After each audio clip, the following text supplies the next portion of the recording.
Well, we got lots of people coming on the tasting, and a few South Africans as well, wishing they were back there based on what you're telling us. So that's cool. Lots of people drinking South African wine as well.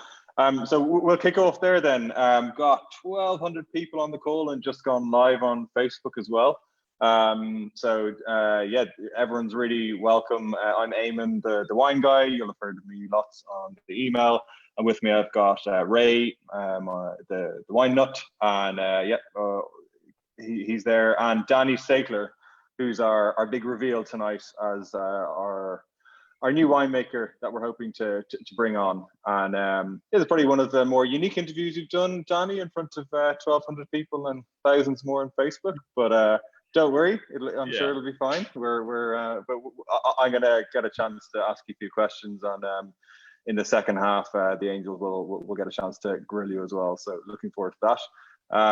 And then at halftime, of course, we'll hand over to Ray and see what you've been drinking this week in your Ray's empty slot. Tasting, sorry. So Danie Steytler is from Stellenbosch in South Africa. Ray and I were lucky enough to meet him last year, almost 12 months ago now, on a trip down there. And we got introduced through Johan Kruger, who lots of you will know. And as far as I'm concerned, a friend of Johan Kruger is a friend of mine. But Johan said, you've got to, we were on a mission to just discover new talent down there. And Johan gave me a list of people to see, but, Danie was top of his list. And he just said, you've got to visit this guy. He's sitting on an amazing property with incredible vineyards and producing amazing grapes. He makes amazing wine. There's incredible family history there.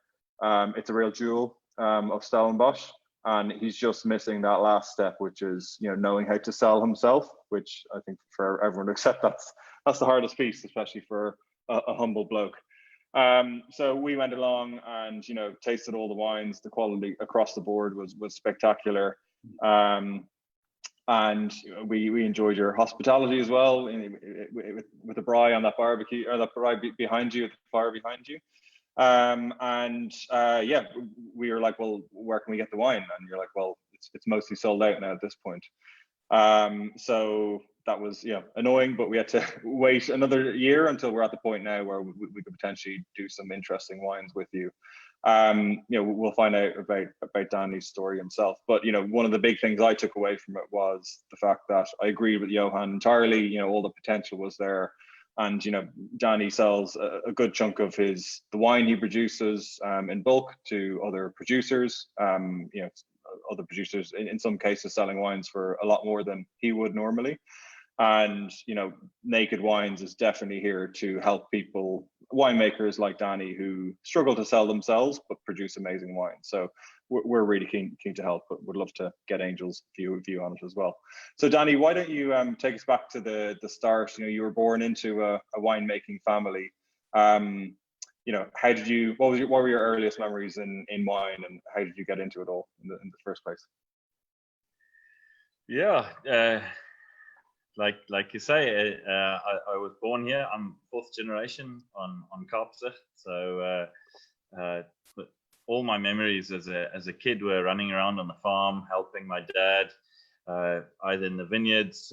I never got pocket money given to me. I had to work for money. So I got my first tractor when I was 10, and I had to plow vineyards and scoffle. That's when you remove weeds with a type of long spade. And do all chores around the farm. So it's when you grow up on a farm like this, then you just get into it from a young age. And you don't really, there's no real one point. It's all just like leading up to doing that. So. Yeah. And were you destined to become a winemaker or take over the business? Was it handed to you? Did your parents make you work hard for it? Yeah, I think I was manipulated. So I was never really forced, but it's what I'm trying to do with my son now. So try and create an interest in it. So whenever he's 5, so he's still very small, and it's early manipulation, like I was as well. you get taken into the cellar and we taste the juice, the fermenting juice. I help. He makes the yeast, and we don't call it yeast. We call it watch the explosions. You put the yeast into a juice with warm water, and then it bubbles up like that, and it looks really cool. And I remember my dad showing me the explosions, and I'd stand and watch the yeast grow, and things like that. And you just get into it from a young age. So then at the age of 18, when you finish school and your parents go, so what you want to do, you've already made wine, you feel very comfortable with the theme, and it just becomes kind of a natural route. So yeah. Very good. And by the way, guys, let us know what you're drinking in the comments. Myself and Ray both are lucky to have samples of Danie's wines here. So if you're drinking something South African, I think we said in the email, maybe try a Shannon or Penitence if you have one. So that's what we're on, but let us know what you're at. And so Danie, so you're 18 or 19, and you decide, yeah, this looks like the life for me.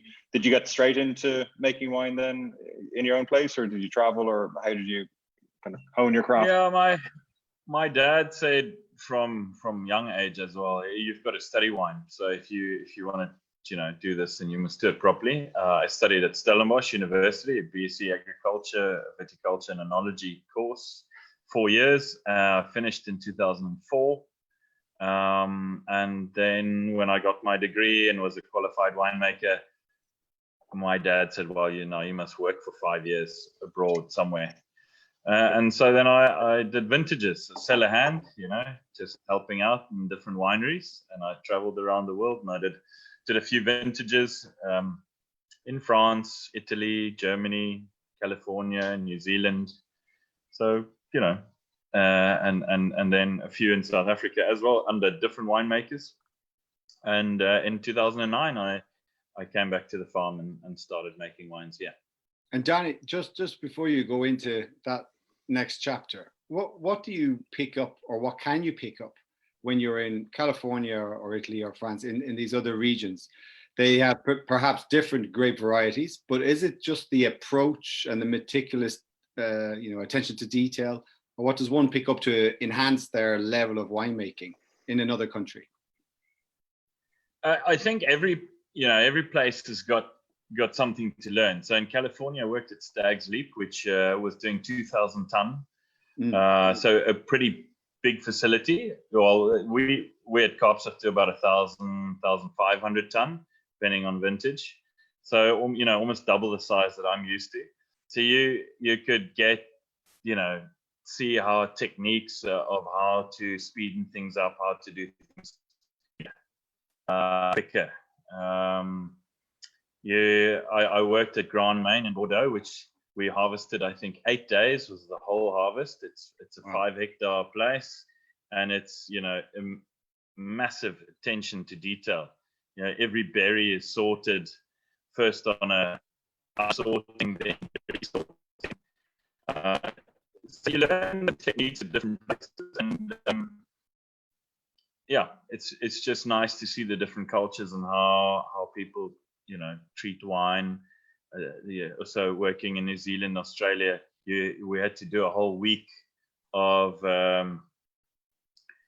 what you call health and safety training. So I born on a farm, I can drive a tractor backwards, eyes closed, left-handed kind of thing, or forklifts or climb ladders and stuff. You get to do that, but then you come to a winery and they treat you like an idiot and go, well, you've got to first climb the ladder, and we'll have someone sign you off to see that you can climb a ladder or drive a forklift.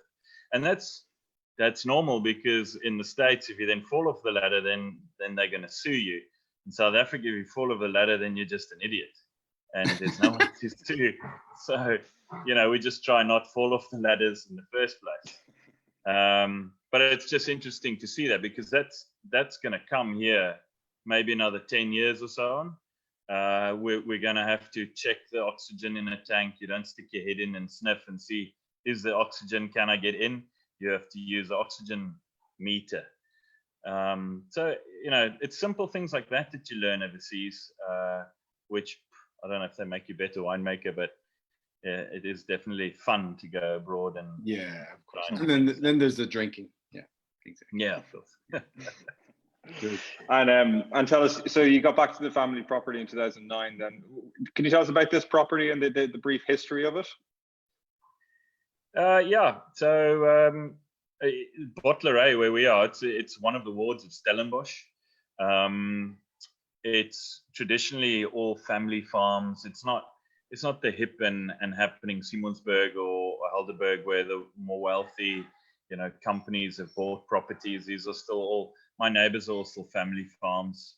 You had mentioned Johan earlier. Johan Creer, I've known him since I can remember. They've been farming next door at Steytler, and Bottlerij is special because it's still semi-untouched. We weren't just wine farmers. We were mixed farming when I was a boy. We had cattle, we had mealies, we had tobacco, fruit and things like that. Wine was always the main crop, and now we only do wine. So my great-grandfather bought the farm in 1946, just after the war. My grandfather was a young man then, and he took over from my great-grandfather. My father was born in 52. A few years later, he's been farmed for I think about 40 years and retired 2 years ago.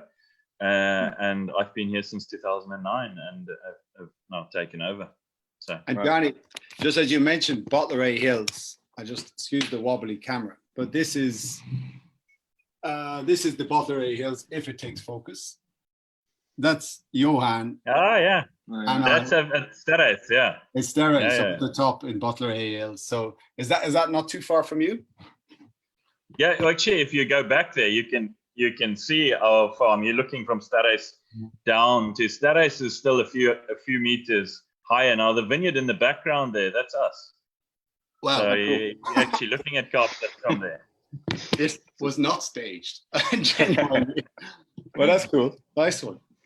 It's a small world. Yeah, for sure. And Danie, life as a winemaker, I mean, it seems idyllic to most of us that have the pleasure of just drinking this stuff. Like, what's the best thing about being a winemaker? And maybe tell me what's your least favorite as well. Winemaking's cool. It's definitely a way of life. It's not just a job. So probably one of the nice things is I have no traffic. I get out of bed, I shower, I have a coffee, I walk 10 meters and I'm in the cellar. So, but that at the same time is also a negative. You never switch off. You're always on duty. But yeah, it's a relaxing life, and it's lots of facets. So you have the nature, you have the, outside. We in harvest time out in the vineyards at 4 a.m. picking grapes before the sun comes up. I really enjoy that until you get a satisfaction out of that. You have the artistic, where you can blend and put together wines that you think are nice, and you hope other people like it.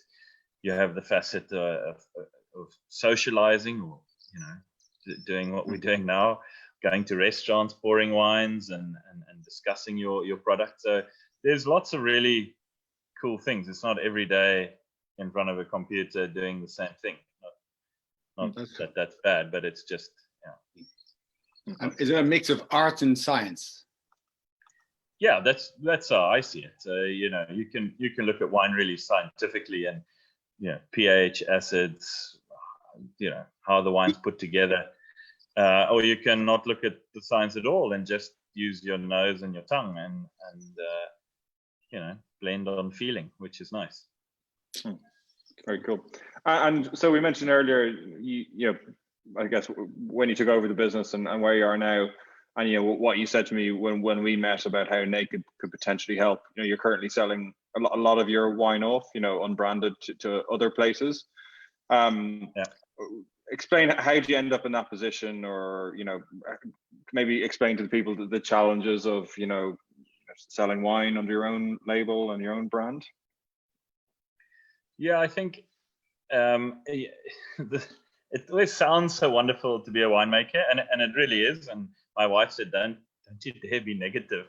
But the realistic are that it's actually quite tough to sell wine. Wine making is the easy part. The trying to sell your product to people is the challenge. There's so many good wines, not only in Stellenbosch or South Africa, but across the world. You guys have traveled and have seen how many good wines there are. Now, your customers online today need to make a decision. Are they going to buy South African wine or a Chilean wine or Italian wine? If they're buying South African wine, which one are they going to buy? So there's so many choices. And yeah, so we're just a family farm and probably just mostly focused on production. And we've never employed people to market or push the product. And then because it's a relatively big property, we have a lot of it.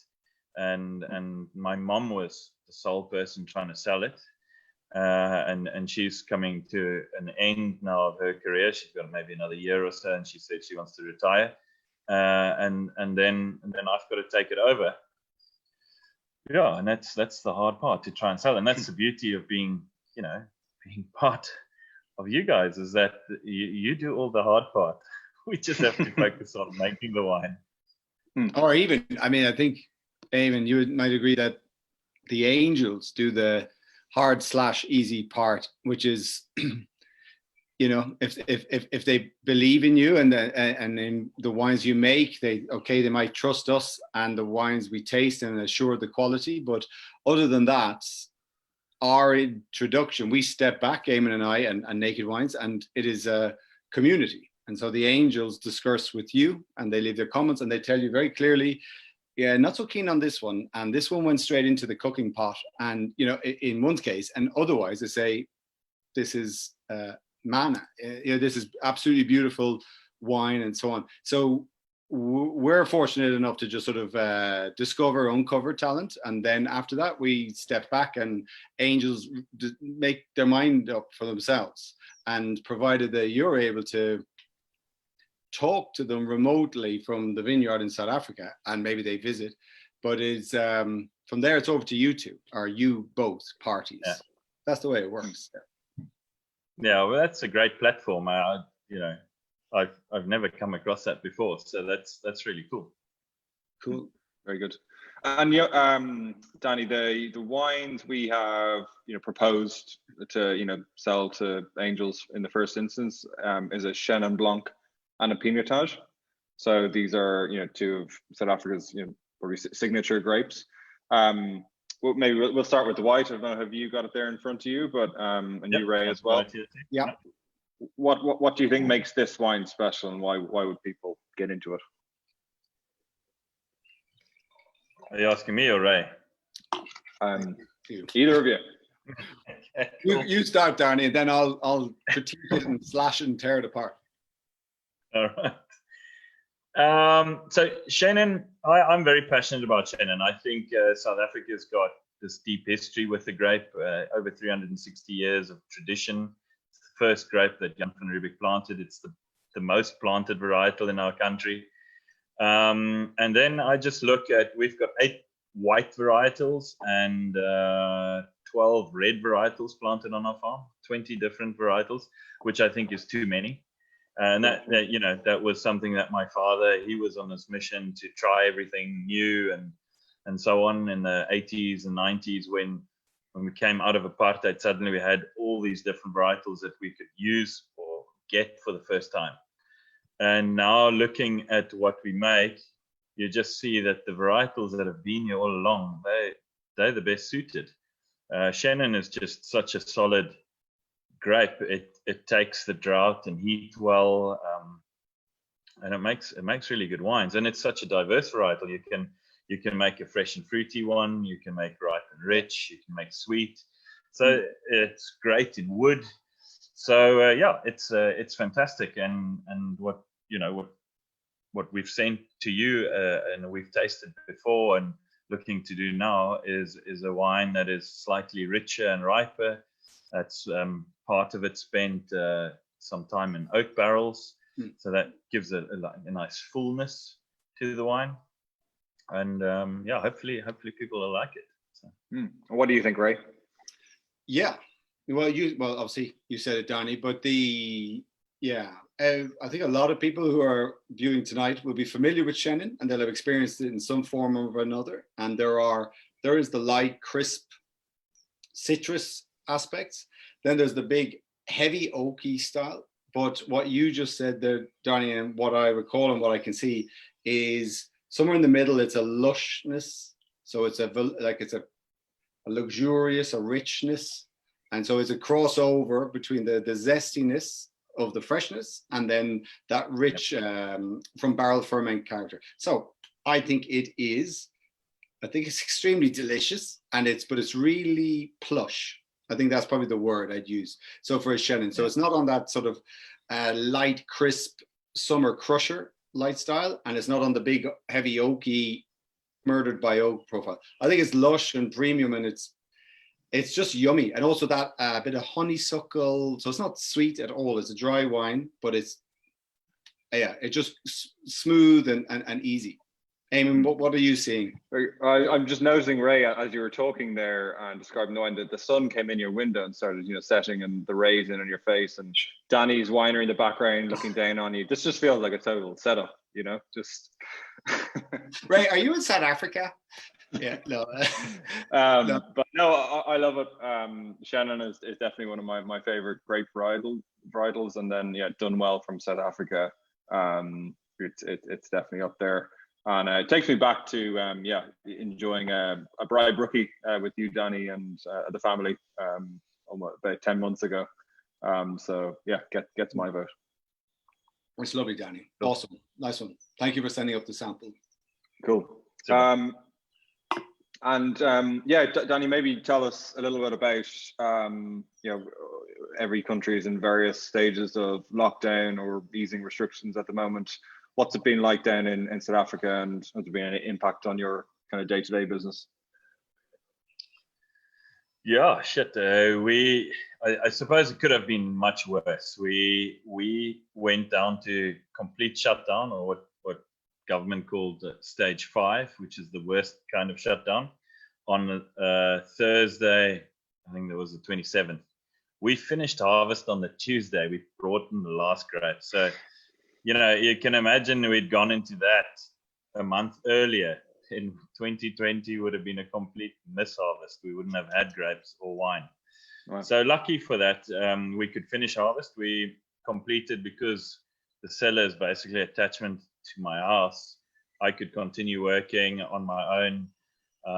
We have a lot of the staff actually work and live on the farm, so we could pull in to Kaapstad. It becomes a little island. So we weren't, technically you weren't allowed to go to work, but if you live where you work, then I suppose that's fine. And a lot of the wineries did that. I think what was unique to South Africa, which I don't think happened in many other places, was that the government shut down all liquor sales and transport of liquor, as well as cigarettes, calling it non-essentials. Got that one wrong. Yeah, I agree it's wrong, but I don't want to criticize the government too much. They had their reasons, and that being that a lot of the South African public drink too much on the weekend, and then there's violence, and they beat their wives, and maybe they don't buy food but rather alcohol. So the reasoning there was to try and keep hospitals and roads free, and I think it worked. Definitely, if you look at South African death, the curve is actually, it decreased compared to what would normally be expected. So I think they achieved what they wanted, but we're today, I think, day 61, and still no alcohol sales. So it's really hurting. But there's light at the end of the tunnel on the 1st of June, which is a Monday. We go down to level 3, and so we can start selling wine. The poor smokers still can't smoke there. They are up in arms. But luckily for us, our industry can start operating again. So we're quite happy about that. Yeah. And at one stage, I mean, with our existing South African suppliers, they couldn't ship wine here for a short period, and then trying to even send a sample in the Yeah, post over to the UK was impossible, and it was just crazy. yeah, no, well, it's what I said. No transport of alcohol. So, you know, I think we wanted to send samples to you guys, and I told you it's going to be quicker if we just get like a really quick runner. We give him a backpack and he'll run over to the UK quicker than DHL. And DHL was taking a month to get samples across. So yeah. Cool. Okay. Well, let's pause there. And Ray, would you like to take us through your empties for this week? Yeah, my pleasure. Okay. So and sorry again, I always do this at the start to interrupt you. If anyone's got any questions for Danie, use the Q&A function below, and that's the best place that I'll be able to pick up questions, and it'll be Angel's turn to grill them after this. So as you were, Ray. Okay, sorry. Thank you. So as a brief reminder, my role is to, along with Eamon and the team, find new winemakers and find new wines, and in addition to do sort of what you might call like a quality control to ensure that each wine that's about to go into bottle is up to standard at each vintage. So the wines have been sent to my house because we're in lockdown, and some might think that is a jolly. It is and it isn't when you go into the extremes of it. But let me show you some of the fantastic wines that you can expect to see coming online at various stages in the forthcoming months. So for the following is coincidentally South African. The wines come in the door. I don't plan when they arrive, but this is Moorby White Gold. Actually, it's in the wrong label. It says Sauvignon Blanc, but it's the White Gold from Kobe and Faisal, and they also sent up the Sable, the Syrah blend they do, and so these are looking fantastic. In fact, we looked at the White Gold a week or two ago, and truthfully, it wasn't what it used to be, and so that's the kind of discussion I would have with the winemaker and say, you know, without directing them, just sharing feedback on how I recall it, and then they might resample it, and it's on spec to what the customers expect. The following wine is not in the Naked Wines range, but Eamon and I tasted it today, and it is a friend of Benjamin Darnaud, and it is a rosé, but really pale. You might call that Vin de Gris. It's a very pale rosé from Eamon. Are they just outside Jennifer Buck? She's just outside North Corbière. Yeah, North Corbière. And it was just really posh rosé. So pleasing, wasn't it? Lovely. Oh yeah. And not too far from that region, Virgile Joly, his Ventoux. So this is how the wines come to me, like they're like a tank sample. And then, so this is his Ventoux, and then his Plan de Dieu, which is over in the Rhône as well. And these are really impressive wines. I think Virgile over the past 3 years has put to work his Southern Rhone expertise and his contacts, and I think his uncle is from there as well. And that's what now we're seeing. It just goes up a level each year. So really impressive.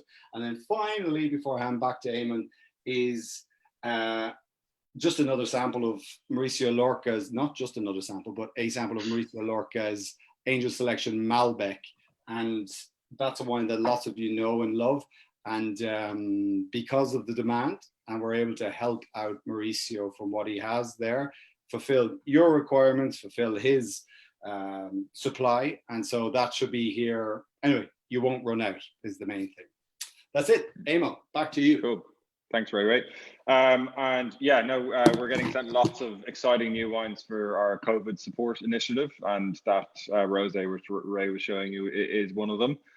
So we've got lots of exciting things to look out for there. And yeah, we're going to be running our first marketplace deal on Thursday to support our first winemaker. We'll let you know on Thursday who that is, but it's someone from Spain, a new winemaker to Naked, and we're very excited to launch them and get behind them and give them the support that they need. So stay tuned for that. And Eamon, yes. As an audience member, if I wasn't familiar with what a marketplace deal was, how would you describe that? Yeah, good question. So yeah, marketplace is a page on our site which we've used down the years to launch winemakers with a bang. And the whole idea is you stump up for the case up front. So, you know, rather than paying £20 every month, you just pay for the case up front.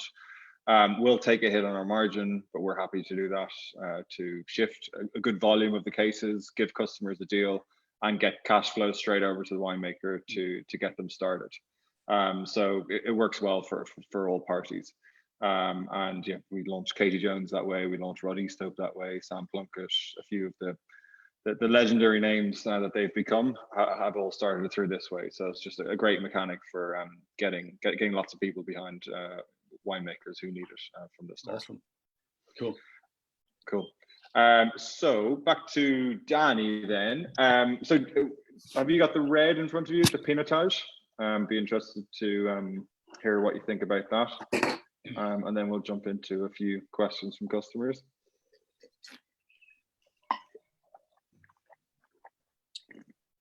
Yum. And I'll just say from the just to preface this, Pinotage for me is a real. I've two strong dislikes in my life: coriander and Pinotage. And for me to like a Pinotage, it really means something. And I like this Pinotage, but I will never like coriander. Anyway, over to you, Danie. On that note, well, I feel very flattered that you like the Pinotage. I think that Pinotage has had a bad rap over the years, and it was a lot to do with the English writers. I think, if I remember correctly, I can't remember that far back. It was my dad will tell me that in the late 70s, early 80s. Can't remember who it was, but they wrote Pinotages like Rusty Nails and Paint Stripper and Nail Varnish Remover. And granted, a bad Pinotage is not drinkable. But I think like anything, practice makes perfect. And Pinotage is relatively young. First bottled Pinotage ever was the Lanzarote 1959 Pinotage. That means this year we've made Pinotage collectively 61 times. So, I look at when we make, and we're trying to make a lighter style Pinotage now. And the very light styles I dislike myself, but I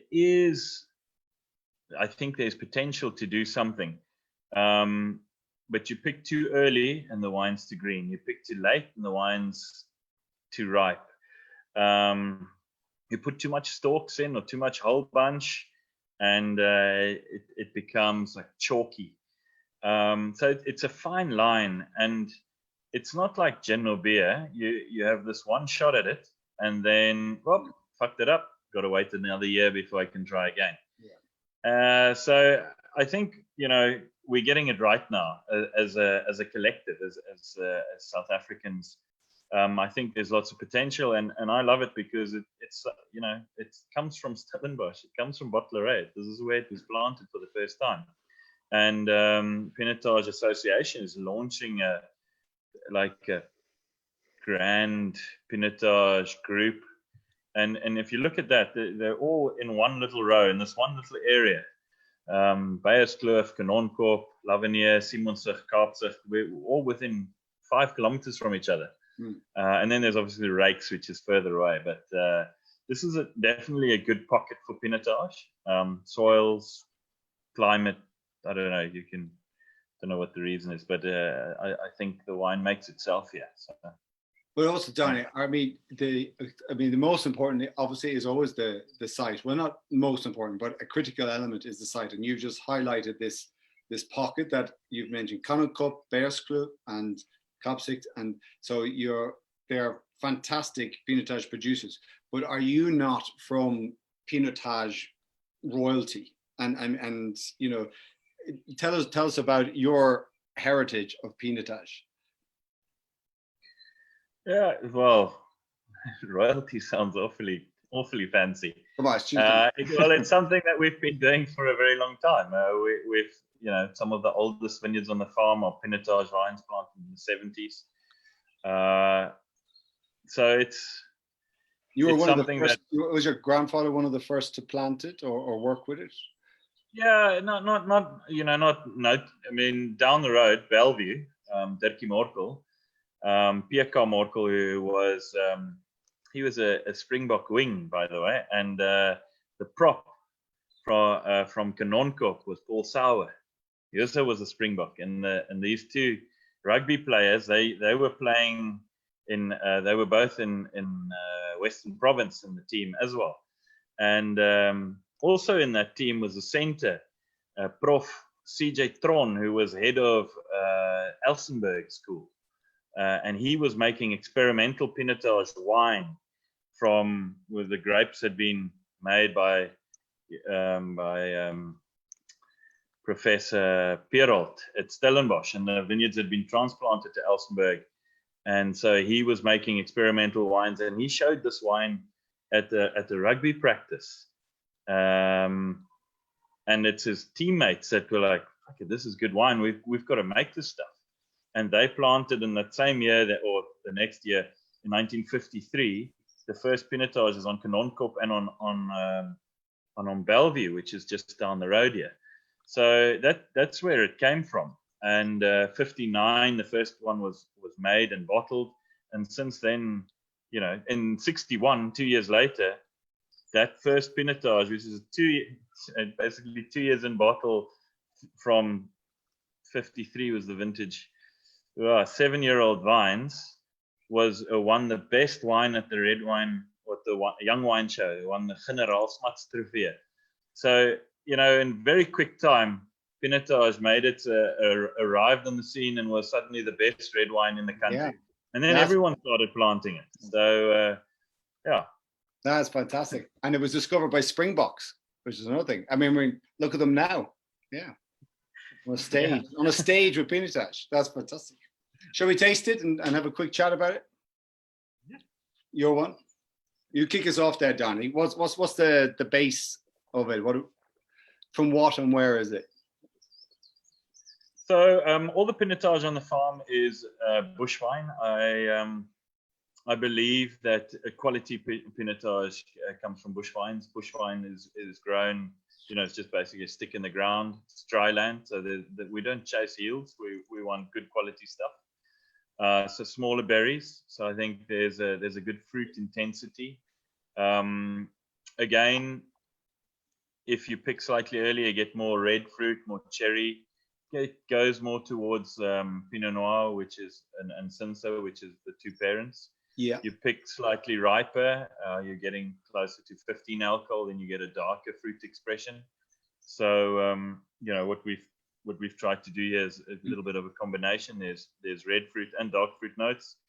So I don't know. That makes sense from tasting it, and I know Eamon will soon want to engage the Angels and everyone who's participating in the event. So just quickly, some thoughts from my side on it, and going back to what you said about how it was interpreted previously, and perhaps Eamon, what your view of it before. It was certainly called a Marmite wine.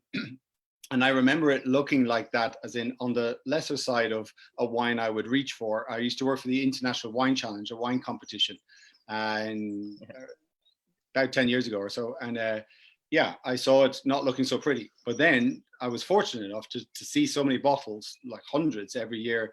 And I saw it sort of turn a corner. And now it is truly a fantastic wine in the right hands. And and without blowing smoke where it belongs, you make very, very, very good Pinotage. And in fact, when we were in your house, and maybe it was the fire in your background, and maybe it was the Bride Rookies, but I don't know. It was a perfect equilibrium of fruit, balance, oak, and everything.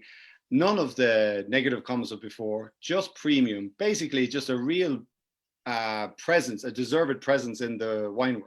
And then Eamon and I, Eamon who doesn't like Pinotage, we were like, this is bloody good. Yeah. So So, and I see it again in this sample you shared with us. Eamon, what do you think of this wine? Yeah, no, I love it. It's for me, it's just the ideal red where it's not too heavy but not too light. It's just balanced. Yeah. And again, you know, slamming a T-bone in Danie's kitchen there, fresh off the braai, or just enjoying it, you know, on a Zoom call with mates. It just fits all those occasions. Yeah. So and very interesting, Danie. Thank you for your explanation and my just kind of shaped my my past with Pinotage. Sadly, I don't think there's any coriander grower on earth that could make it taste nice, but that certainly makes a lot of sense to me. Yeah. And just one other thing, Danie, just ask. You mentioned about, you know, you have workers living on the farm and you have a bit of a community going, and you know, I understand your family, you kind of house them and educate them, everything. Could you tell us just a bit about that setup? Yeah, I think that's not unique to us, Kaapstad. That's a South African thing. A lot of the workers live on the farm still. And I'll use an example with Salome, who's I call her my right hand. She runs my store, so I see it as my job to get the wine into the bottle. But then it's Salome's job to put labels on and get it ready for the orders to go out. Salome is 2 years younger than I am, and I've known her my whole life. She grew up here. Her father's Ilias, who is our foreman. Slight pause on Danie's. And Martinez is Salome's grandfather, or Ilias's father, who worked in the cellar with my grandfather. So, you know, it's a real little community with me being fourth generation, but some of the workers being also 3 generations working here. So, yeah, you know, you can only make wine as well as what it's a team effort. It's not me doing it all. I can't attend to 200 hectares of vineyards and so on. You're only as good as the people around you. And I think we have a really nice little community here, and people go the extra miles to work hard and get the job done. And I think that is special. Yeah. But we're very lucky to have such a nice team. So yeah, lovely. Very good. A few questions then from Angels. Bill Gold asks, are any of your Chenin vines of the bush variety? So I think that's a term we hear a lot, bush vine Chenin. What does that mean, and do you have these things? Basically, you can plant any vineyard as a bush, which is just you take the vine, you stick it in the ground, and you give it no support. So there's no pole or wiring. That's called trellis systems, and you get different types. So the bush vine planting used to be the olden days, how they did it. It's much cheaper. You don't have to invest in poles and wires. But nowadays, one thinks twice about it because everything's done by hand. So it's very labor intensive. You're also going to crop less yield. And to be honest, it's not always the best. So if you take, for example, Sauvignon Blanc, which is very heat sensitive, and the best Sauvignons are probably come from cooler regions. If you have these delicate Sauvignon bunches hanging very close to the ground, they get heat reflection, so they lose a lot of their delicate aroma. So we see on this farm, and we had one block of Sauvignon, which is bush vine, that the trellis Sauvignon is much better than the bush vine Sauvignon. But 3 varietals that stand out for me, and not only myself, but lots of other winemakers in the country, have bush vine Pinotage and bush vine Chenin, and Grenache for that matter, always seem to deliver better quality as bush vine rather than trellised. Or yeah, that's lots of people's experience. So okay, cool. Mike asks, what food is your favorite accompaniment to Pinotage? It's a good question. I see there's lots of questions, but I can't read that fast, and I don't know yet how to answer them, because I saw there was a rugby question which I quite like to get back to on the Lions tour next year. But so I not that I dislike vegans, but I definitely like meat a lot. So Pinotage is really is great with game. It's got a little bit of a natural sweetness. It's completely dry. So there's no sugar added, or it's not got a high RS, but it comes across sweet, and so gamey meats work really well with Pinotage. Okay, very cool. What do we got here? Would you ever put red wine in the fridge? Yeah, definitely. So you just remember South Africa is generally a few degrees warmer. So when we talk room temperature, I think that's supposedly 17 or 18 degrees. That's really only in winter in South Africa. So in summer we'll get high 20s, 30 degrees, sometimes even up to 40. So you have a cab or a Pinotage sitting on your dining room table for 3 hours and it's 30 degrees outside. Yeah, it's not that enjoyable. So definitely fridge, and then take something like a Pinot Noir or Cinsault, or a light Pinotage, or light Shiraz is often really nice if it's slightly chilled. So nice, very good. And a few Lions fans on wondering, are you a front row forward? Will you be around next year to visit if they come visit? And yeah, where would you recommend visitors to South Africa to have a good wine experience? Yeah, well, I definitely think we should, between Johan and myself, I think we'll do a naked, especially for the naked fans, not naked Bry, but we'll do a Lions tour here in Bottleray with we'll Bry for everyone that wants to come, and we're definitely going to go watch some of the games. It's really, the whole COVID thing, it was rather depressing, and where everyone's rather down, and then the only thing that cheers me up is to watch the highlights of the Rugby World Cup again, and then just automatically I can't stop smiling. So yeah, I'd love to the rugby, wine, Bry, these things that all go together. So it'd be great to have some of the guys out here. Cool. Apart from your Shannon and Pinotage, what other wines or what wine are you most proud of? I'm proud of all the wines, but I think a particular one that we're working on with a bit more attention is Cabernet Sauvignon. I think Stellenbosch as a region is trying to cement itself behind Cabernet, so much like Napa has done, and that's only gonna really work if all the producers work hard together to try and lift the quality of Cabernet. And I think it is possible. It's a very solid performer. I look at Merlots that every year we make a bunch of wine and then we taste the tanks, and some years Merlots are fantastic, or Cab Franc is a good example as well. 2014, 2017, I think our Cabernet Franc was some of the best in the cellar.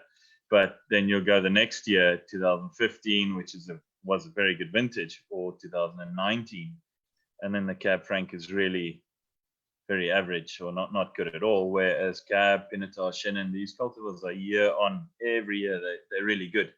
So that gives me kind of the feeling that they belong here, and they take the surrounding, or the heat and the drought and so on, just much better than others.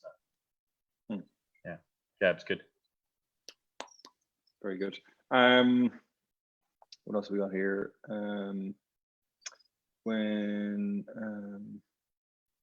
How old are your vines generally? A whole spectrum. So you've got to stay in a renewal phase. So for the first 3 years, when you plant a vineyard, you get no crop. And then from year 3 to year 5, you have a small crop. And then from year 5 to year 15, you should be getting, on a dry land vineyard, 7 ton a hectare. And then after 15 to 20, it's very up down. So you might have 1 year 3 and 1 year 7 again, and 1 year 3, and you can't really predict it. And then really after year 20, you steadily decrease. that's often where you then make the best wines in those older vineyards, lower yields, and then you really can make solid wines.